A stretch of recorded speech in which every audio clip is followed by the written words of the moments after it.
On July 6 of 2026, a Garifuna community in Honduras, specifically in San Juan Tela, was invaded by Honduran government police officials. This is nothing new, you guys. From my research, this has specifically been happening in Honduras for many, many years. Because Garifuna people are Afro-Indigenous people, we are allotted certain human rights and certain ancestral rights to land in Central America. We need to talk about what is currently going on in Honduras with the Garifuna people. You see, the Garifuna are an Afro-Indigenous group of people that settled in the northern coast or the Caribbean coast of many Central American countries in the late 1700s. Their settlement in these places predates even the independence of their countries from Spain, right? And the largest population of the Garifuna people anywhere in the world is in Honduras. Under Honduran law and under international law, because they are recognized as a group indigenous to Honduras, their lands, their territories in the northern coast or the Caribbean coast of the country are considered to be protected and can't just be sold to investors, to corporations, etc. But there is a new law that was approved in Honduras known as the 2026 Agro-Industrial Law. And this law, which received major support from the Trump-backed puppet that is currently the president of Honduras, Nasriasfura, basically makes it easier for American investors, corporations, and developers to steal the titles to ancestral lands that under Honduran law and under international law belong to the Garifuna people. When we were forcibly exiled from St. Vincent, we came to Roatan, Honduras in 1797. From there, we dispersed all throughout Central America. So you're going to see Garifuna people in Guatemala, Honduras, Nicaragua, Belize. The land that they gave us, they didn't care about it. They didn't want it. They didn't think that this land was valuable. My mom, my mom's mom, her mom have lived in Guatemala for a very, very long time. Garifuna people throughout Central America have families that have been there for centuries. And it is very unfortunate that at this time, Garifuna communities are under attack. Why? Because the same land that these people did not want, they now want to do what?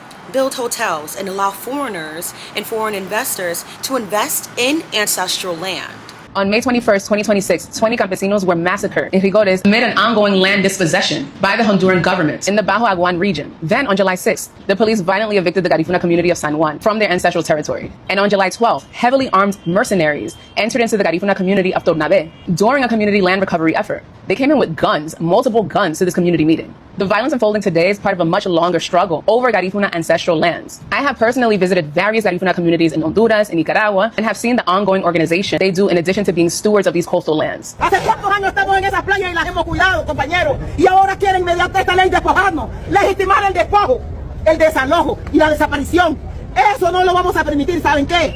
Ellos quieren y están impulsando un proceso de genocidio cultural contra el pueblo garífuna. This is Honduran Garifuna land defender Miriam Miranda. Miranda has repeatedly faced threats, illegal arrests, kidnappings, beatings, and harassment by the Honduran government because her activism threatens the state order of dispossession. Yet she continues to lead one of the region's most important struggles for Black and Indigenous territorial rights. Miriam Miranda's life is at risk at all times. I want to make that very clear. In 2015, the Inter-American Court of Human Rights ruled that Honduras had violated the collective territorial rights of the Garifuna communities of Triunfo de la Cruz and Punta Piedra by allowing tourism projects, private interests, and settlers to occupy ancestral lands without their consent. More than a decade later, many of those rulings remain unimplemented.